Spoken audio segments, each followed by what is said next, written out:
1959 का एक मीमो दिखाता है कि अमेरिका की एक leading oil and gas lobbying body American Petroleum Institute और Western Oil and Gas Association उस समय एयर पोल्यूशन फाउंडेशन की फंडिंग कर रही थी। 1955 में ही एयर पोल्यूशन फाउंडेशन की एक पॉलिसी स्टेटमेंट में कह दिया गया था कि कैलिफोर्निया या कहीं के भी अर्बन इलाकों के लिए एयर पोल्यूशन सबसे सीरियस इशू है।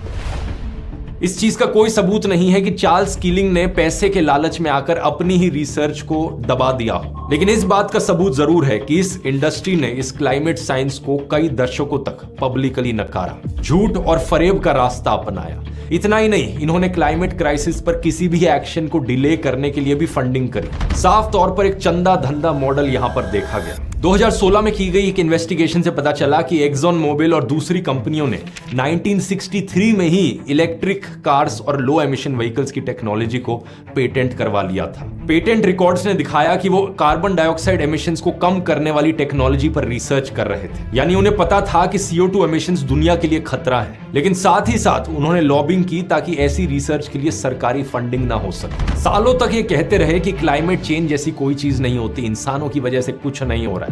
ये सिर्फ साल 2008 में ही आकर था कि इन्होंने क्लाइमेट चेंज डिनायल करना बंद किया, फाइनली जाकर एक्सेप्ट किया कि ह्यूमन कॉज्ड क्लाइमेट चेंज होता है। अगर ये कंपनियां 50 साल पहले ही एक्शन ले लेती तो आज ये हालत ना आती।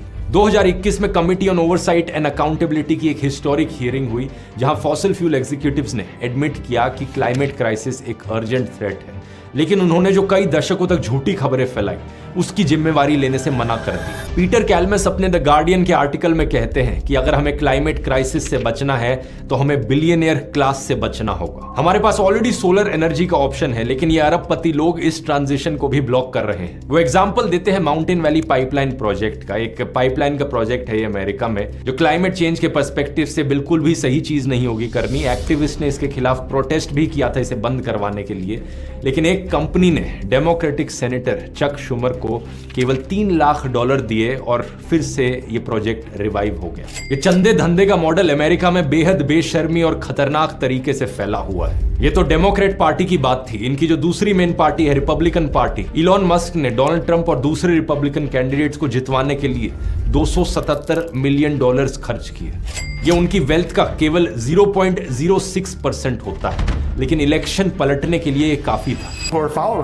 पीटर पूछते हैं कि ट्रंप के जो सपोर्टर्स हैं वो कब अपनी आंखें खोलेंगे और देखेंगे कि प्लेनेट रहने लायक नहीं बच रहा है। वो कब इस नमूने की बात सुनना बंद करेंगे जो क्लाइमेट चेंज को एक होक्स कहता है। पीटर सुझाव देते हैं कि दुनिया भर में हमें सिविल डिसओबीडियंस का रास्ता अपनाना होगा। पहले इन बिलियनियर लोगों के सोशल लाइसेंस